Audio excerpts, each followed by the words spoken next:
suporta po ninyo ay nagmumula sa iba't ibang mga marginalized sectors. Pero yet again, time and again, pag nakakakita po tayo ng survey, parang hindi po nagtatranslate yung suporta na yun sa mga survey na nakita natin. Yes, with due respect dun sa mga survey. Pero kapag tinignan mo naman yung mga survey ng mga estudyante, in fairness, yung mga survey ng mga estudyante, parang magkaiba ang result doon sa mga mainstream na survey. So, kahit kami, katulad sa kami sa Makabayan, sige pa rin yung aming groundwork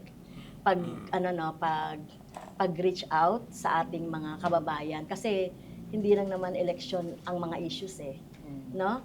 Nagkakaroon, nakakatulong na ma-amplify yung mga issues ng mga mamamayan through election, pero kami naman hindi kami tumitigil doon sa pagre-resolve ng mga problema, pagsusuggest ng mga solusyon sa mga problema ng ating mga mamamayan. Kaya tingin natin itong survey ay hopefully mabago yung magiging resulta ng election.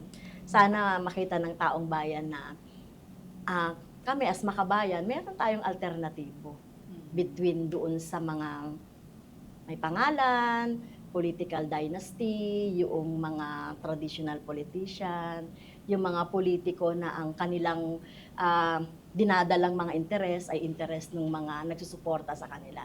So, sa amin, ang suporta namin ay sa taong bayan. Dapat mag-reflect yan. Sabi nga namin, nako, kung ang mga estudyante lang talaga boboto, panalo na kami. Kasi sa mga survey, sa mga bawat school, talagang nandun kami sa top 12. At least ako, nandun ako sa top 12, tsaka ibang mga kasamahan.